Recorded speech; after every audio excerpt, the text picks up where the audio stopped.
Hello. Today again I'm with a very special person. He's a very senior Congress leader and Panchayati Raj and Tribal Affairs Minister. Yes, I'm with Shri V. Kishore Chandra Dev. Hello Minister, welcome to my show. Thank you. 150 centrally sponsored schemes are going on, but if we see the detail, only 2 schemes are through Panchayat. Why?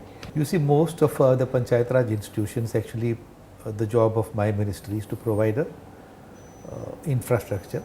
The basic infrastructure is something which we are trying to strengthen. Right. I'm trying to ensure that the basic facilities are available. Right. But you see, fact is that this is a concurrent list subject. Yeah, true. And every state has its own Panchayat Raj Act. Right. Right. So while there are 150 schemes, tomorrow we may have even more schemes Right. from the central government. Ultimately, it actually devolves upon the state governments to ensure that these functions True. and funds devolve to Panchayat Raj True. institutions. Right. So my job or my ministry job is to sensitize them, True. to provide them incentives where it's possible to do so, True. to ensure that this takes place. Right. But then ultimately, we see it actually depends upon the state governments as to how they will Right. devolve these functions and to ensure that these Panchayat Raj institutions are utilized for the implementation of these schemes. Right. Before going further, it's time to watch a special report on Shri V. Kishore Chandra Dev. The Union Minister for Tribal and Panchayati Raj V. Kishore Chandra Suryanarayana Dev had earlier served as Union Minister of State for Steel, Mines and Coal in 1979-80. Hailing from Vijayanagaram district in north coastal Andhra, Kishore Chandra Dev comes from a scheduled tribe community Konda Dora and a family of tribal hill chiefs. He was elected as the Member of Parliament for the first time in 1977 in the 6th Lok Sabha. He was re-elected to the 7th and 8th Lok Sabhas in 1980 and 1984 respectively. He became a member of Rajya Sabha in 1994. Dev was again elected to Lok Sabha in 2004 and re-elected in 2009. Educated at Chennai Christian College, Tambaram, Chennai, Dev did his graduation in Economic and MA in Political Science. Suave and soft-spoken Dev favorite pastime include walking, cooking, astrology and music. He also authored Changing India's Political Mold, a book on electoral and federal reforms in India. Bureau Report. If I see 12th five-year plan, as far as budget allocation is concerned, 10 times rises there's no doubt. But there is one rider also which your ministry said that if Panchayati election should be held within 6 months, only then you are going to provide 75-25, that is the ratio, which is pretty good.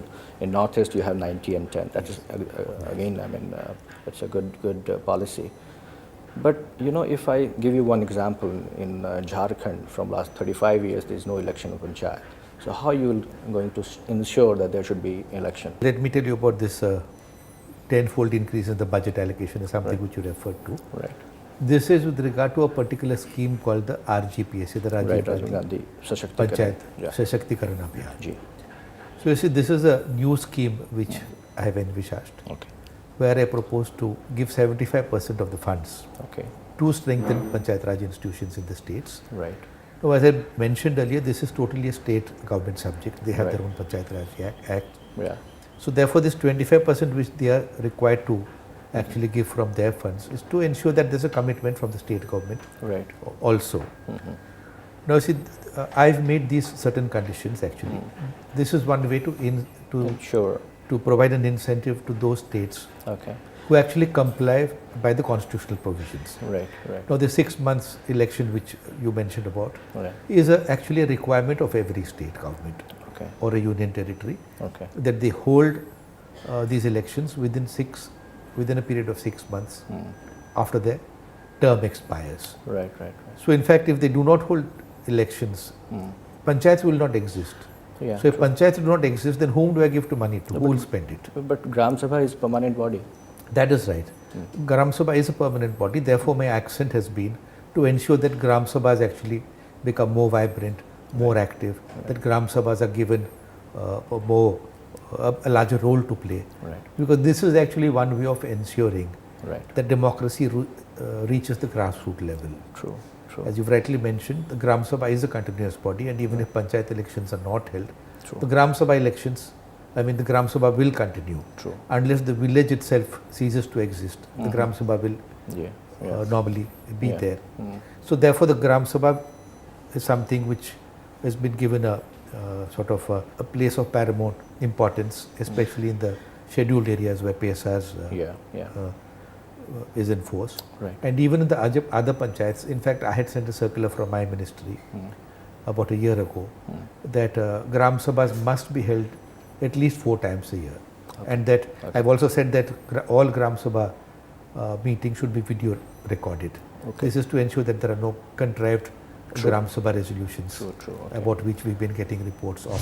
You have 3-tier system. Yes. The Prime Minister was also very concerned that the bureaucrats, they don't want to give power to the elected local bodies. Let me first clarify that as far as Panchayat Raj institutions are concerned, there are 3 tiers.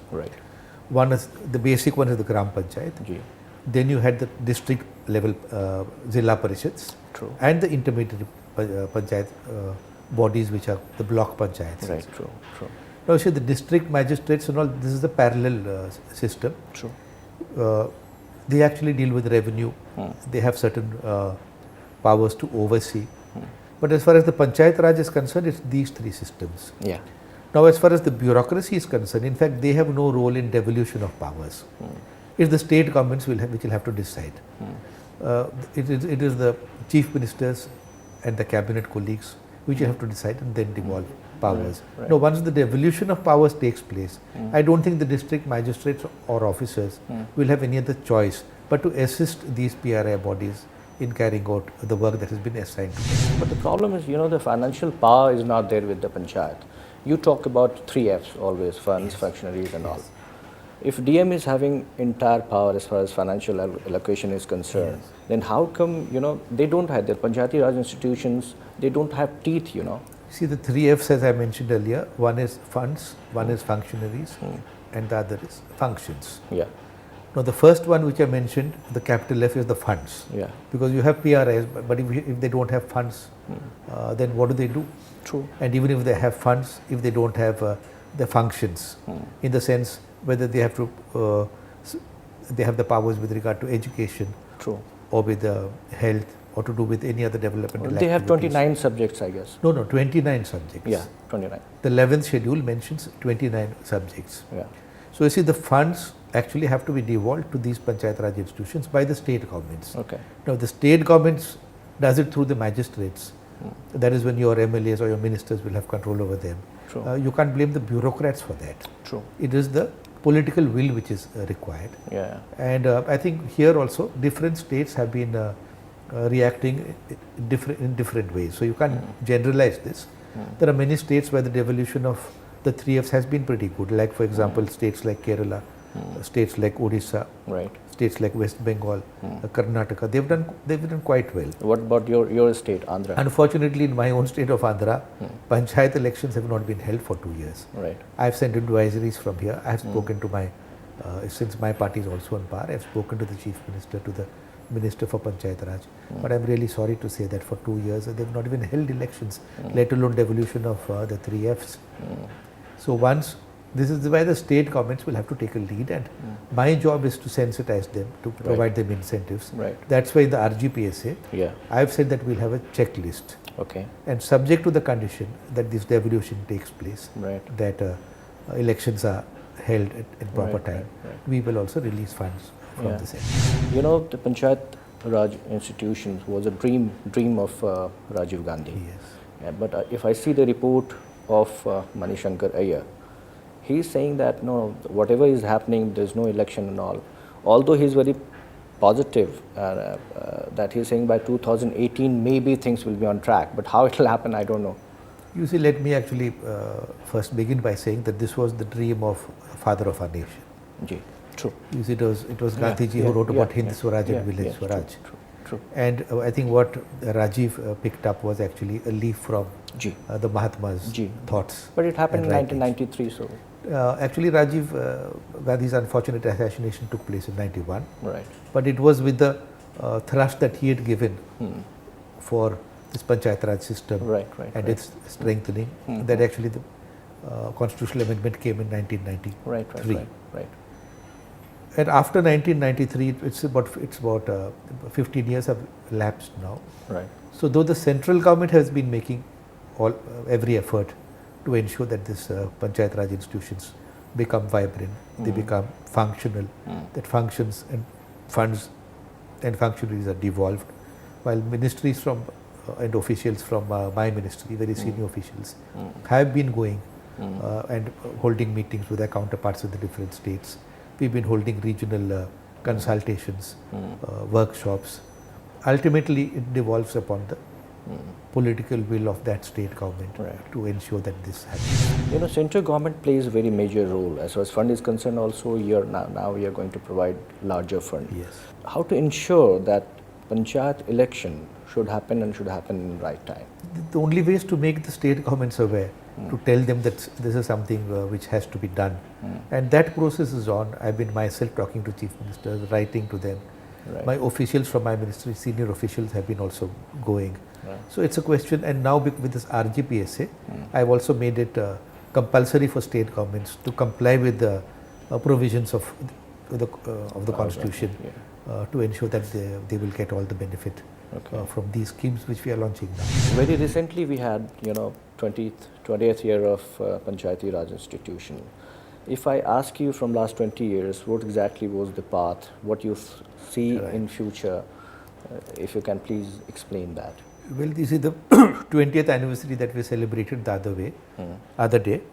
This was actually celebrating the 20th anniversary since the 73rd constitutional amendment was passed. Okay. So it is during these last 2 decades when the central government also intervened to ensure that Panchayat Raj institutions get a kind of a fillip, get some kind of a assistance from the center.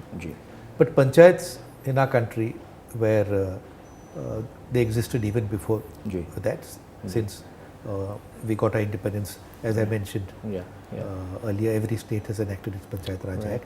And if you go back our traditional texts and if you go back in our history, the Panchayat system was there since time immemorial. So it's nothing new to us. True. But it is during these years that we've taken these strides from the central government to give whatever help that is needed, and where we've reached today is up to this RGPSA. Another major step actually that we've taken is to promote e-governance. In fact, there are 4 softwares which are already functioning, which have been used by many states. There are 6 more softwares which I launched last year on the National Panchayat Raj Day. We are training our personnel, and the moment they are trained, then you see, I think the Ministry of Telecommunications, IT Ministry has also assured me, they have assured the Cabinet, that they will be able to provide broadband connections to all the 2,46,000 panchayats by the year 2014. And where there's a power of problem in interior, hilly areas, the proposal is to have solar powered systems. So once that is put in place, even sitting here in my office, I'll be able to know what's happening in which panchayat in the states, and I think there'll be a system of social auditing, accounting, and various other aspects which have been incorporated into these various software. So that way you can also connect different mandis also, the gram mandis, whatever, to the main market where with that connectivity. Yes, is there any plan? Yes, it can be used for a variety of purposes, including the one you've mentioned. And ultimately, you see, once the panchayats become the convergence point for all these schemes or for other activities like the one you just mentioned, then I think people will have a larger role to play. And this is the way you can make people feel that they are a part of the developmental and in the process of development and governance, even if they are not elected representatives of panchayats. This is precisely why I have been trying to ensure that the Gram Sabha finds its proper place in our country. Yeah. It's time to go for a very short break. Please stay tuned. You're fighting with your own government. In Setul 5 area, particularly in Andhra, you're very aggressive. You see, it's not a question of fighting with one government or the other. It's a question of upholding a particular issue. It's a question of upholding provisions of the Constitution. Do you